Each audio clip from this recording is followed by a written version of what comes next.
হাতের মধ্যে থাকা এই সময়টা যদি একবার জিরো হয়ে যায় তাহলেই মানুষ মারা যাবে। এটা এমন একটা পৃথিবী যেখানে মানুষ টাকা কামায় না, বরং সময় কামায়। যেখানে উইল নামের একটা ছেলের হাতে মাত্র 24 ঘন্টা সময় আছে, তাই তাকে সময় রোজগার করতে হবে। বাইরে বের হওয়ার সময় উইলের মা তাকে আধা ঘন্টা সময় ট্রান্সফার করে। অবশ্য মা ছেলেকে একই বয়সী মনে হচ্ছে, কারণ এখানে প্রত্যেকটা শিশু জন্মের সময় তাদের হাতে 25 বছর সময় নিয়ে আসে, আর তারপর তাদের বয়স থেমে যায় এবং তারা বেঁচে থাকে নিজেদের প্রতিদিনকার রোজগার করার সময় নিয়ে।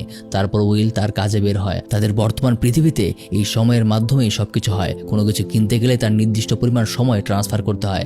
বিদ্যুৎ বিল, বাড়ি ভাড়া সবকিছু কিনতেই সময় দিতে হয়। আর শহরের বেশিরভাগ মানুষের হাতেই মাত্র 24 ঘন্টা করে সময় থাকে। কাজে যাওয়ার সময় উইল কারখানার বাইরে একটা মানুষকে মরে পড়ে থাকতে দেখে, কারণ তার হাতের সময় শেষ হয়ে গেছে। তারপর সেদিন কাজ শেষ করে উইল তার কাজের পারিশ্রমিক হিসেবে 24 ঘন্টা সময় নিয়ে একটা নাইট ক্লাবে চলে যায়। সেখানে হেনরি নামের একটা লোকের সাথে তার দেখা হয়। তার হাতে 116 বছর সময় আছে, যেটা এই গরিব শহরের ক্ষেত্রে অস্বাভাবিক একটা বিষয়। তবে হেনরির কথাবার্তায় বোঝা যায় এই পৃথিবীতে তার আর বাঁচার কোনো ইচ্ছা নেই। সে খুবই ডিপ্রেসড। ঠিক তখনই ক্লাবে একটা ডাকাত দল হামলা করে। তারা মানুষের কাছ থেকে সময় চুরি করে নেয়, কিন্তু হেনরি কোনো রকমে উইলকে তার সাথে নিয়ে ওখান থেকে পালিয়ে যায়। তবে সেই ডাকাত দল তবুও তাদের পিছু করতে থাকে।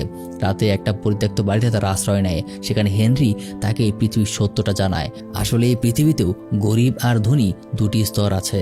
ধনী শ্রেণীর লোকেরা তাদের আলাদা শহর তৈরি করে রাখে, যেখানে তাদের কাছে 1000 থেকে লক্ষ বছর পর্যন্ত সময় থাকে। মূলত গরিবরা যে পরিমাণ কাজ করে তার পর্যাপ্ত পারিশ্রমিক তারা পায় না। সেগুলোর বেশিরভাগটাই সেই ধনীরা তাদের কাছ থেকে হাতিয়ে নেয়। শহরের টপ ধনীরা ব্যাংকে তাদের টাইম ক্যাপসুল জমা করে রাখে, আর সেখান থেকেই তারা লক্ষ বছর বেঁচে থাকে। আর গরিবেরা সময় না পেয়ে মারা যায়।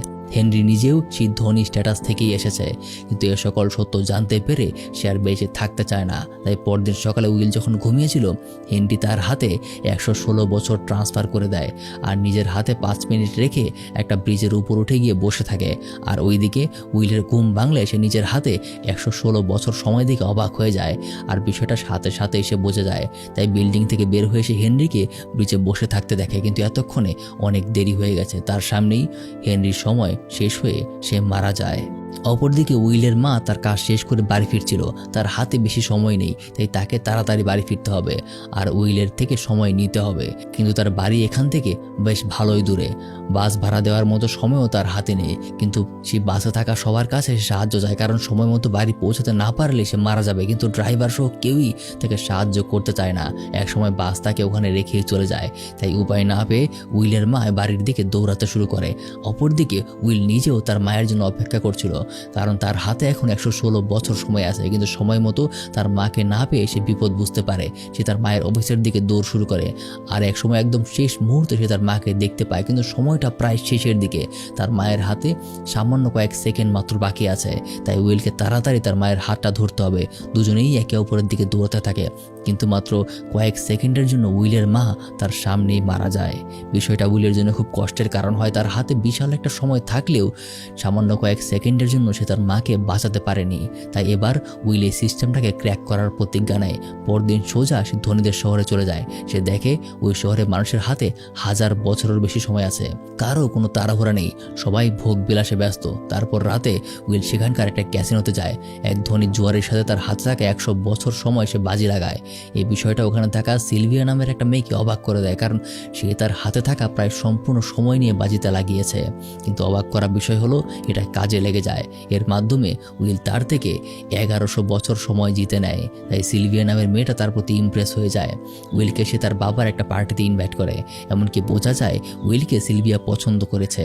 তার পরদিন রাতে উইল প্রায় 70 বছর সময় খরচ করে একটা গাড়ি কিনে সেই পার্টিতে যায়, যেখানে সিলভিয়া তার মা আর তার দাদির সাথে তার পরিচয় করিয়ে দেয়। তাদের তিনজনকে দেখতে একদম সমবয়সী লাগছিল, কারণ 25 বছর বয়সের পর তাদের বয়সটা একদম থেমে যায়। এরপর সামনের কিছু ঘটনায় সিলভিয়ার সাথে উইলের একটা ভালো আন্ডারস্ট্যান্ডিং তৈরি হয়। দুজনে একে অপরের সাথে খুব ঘনিষ্ঠ সময় কাটায়। মূলত উইল ইচ্ছা করেই সিলভিয়াকে তার প্রেমে ফেলার চেষ্টা করছে, আর সেটা কাজেও লেগে যায়। তবে সেই রাতেই ওখানে একটা ঝামেলা তৈরি হয়। উইলের এমন হঠাৎ ধনী হয়ে যাওয়ার বিষয়টা শহরের টাইমকিপার, সহজ ভাষায় বলতে গেলে পুলিশদের চোখে পড়ে যায়। তারা উইলের এই টাইমটাকে ব্ল্যাক টাইম বলে তাকে গ্রেফতার করতে এসেছে। কিন্তু উইল সুযোগ বুঝে সিলভিয়াকে জিম্মি করে নেয় এবং তাকে মেরে ফেলার হুমকিতে তাদের হাত থেকে সে সিলভিয়াকে নিয়ে পালিয়ে যায়। উইল তাকে নিয়ে আবারও তার শহরে ফিরে আসে, কিন্তু রাস্তায় তাদের একটা অ্যাক্সিডেন্ট হয়ে যায়। আর জ্ঞান ফিরলে সে দেখতে পায় কেউ তাদের হাত থেকে প্রায় সমস্ত সময় চুরি করে নিয়ে গেছে আর তাদের হাতে মাত্র আধা ঘন্টা সময় আছে। অবশ্য সিলভিয়া উইলের উপর রাগ হয়ে আছে, কিন্তু তবুও হাতে সময় নেই বলে দুজনে একসাথে সময় খুঁজতে বের হয়। উইল প্রথমেই তার বন্ধুর বাড়িতে যায়, কিন্তু জানতে পারে সময় শেষ হয়ে যাওয়ার কারণে নাকি 2 দিন আগেই তার বন্ধু মারা গিয়েছে। তাই সাথে সাথেই তারা শহরের একটা ব্ল্যাক মার্কেটে যায় আর ওখানে সিলভিয়ার ডায়মন্ড রিং বিক্রি করে তারা 2 দিনের সময় কিনে নেয়। তারপর সিলভিয়াকে উইল সমস্ত বিষয় খুলে বলে কিভাবে ধনীদের শোষণের কারণে এই গরিব শহরের মানুষগুলো সময়ের অভাবে মারা যাচ্ছে, এমনকি তার নিজের মা একই কারণে মারা গিয়েছিল আর এই জন্যই সেই সিস্টেমটাকে বদলাতে চায়। যা শুনে সিলভিয়ারও খুব খারাপ লাগে, সে তাকে সাহায্য করতে রাজি হয়। তাছাড়াও সিলভিয়ার বাবা ধনীদের শহরের টপ ধনীদের একজন, তার বাবার মালিকানায় একটা বেসরকারি ব্যাংক আছে। তাই প্রথমত উইল সিলভিয়ার বাবাকে সিলভিয়ার মুক্তিপণের জন্য কল করে আর সেখান থেকে তার প্রায় 1 লক্ষ বছরের সময় নিয়ে নেয়। তবে শহরের প্রত্যেকটা মানুষকে সাহায্য করার জন্য এই সময়টাও যথেষ্ট হবে না, কারণ তারা যতই মানুষকে সাহায্য করুক কর্তৃপক্ষ আবারও জিনিসের দাম বাড়িয়ে দিয়ে সেটাকে ম্যানেজ করে নেবে। তাই এবার সিলভিয়া উইলকে তার বাবার ব্যাংক লুট করার কথা বলে। সিলভিয়া তার বাবার ব্যাংক সম্পর্কে অনেক তথ্য জানে, তাই এরপর থেকে সে প্ল্যানিং এগোতে থাকে। ধাপে ধাপে অনেক কিছু জানার পর ফাইনালি তারা ব্যাংকে হামলা করে আর সেখানে থাকা 1 বিলিয়ন বছরের টাইম ক্যাপসুলটা চুরি করে নেয়। তাদের পেছনে এখন শহরের সবথেকে বড় টাইম ফোর্স পড়ে আছে, এমনকি সিলভিয়া আর উইলকে ধরার জন্য তাদের নামে 100 বছরের পুরস্কারও জানিয়েছে। কিন্তু অপরদিকে সেই টাইম ক্যাপসুল নিয়ে দুজনে আবারও শহরে ফিরে আসে আর শহরের প্রত্যেকটা মানুষকে সেখান থেকে 2 বছর 4 বছর করে দিতে শুরু করে। তবে তখনই সেখানে অফিসাররা চলে আসে আর তাদেরকে ধাওয়া করে। সিলভিয়া আর উইল সেখান থেকে শহরের বাইরের দিকে পালিয়ে যায়। একদম শেষে একজন অফিসার তাদেরকে ধরে ফেলে, কিন্তু হঠাৎ অফিসার দেখতে পায় তাদের হাতের সময় কোথায় যেন গায়েব হয়ে গেছে।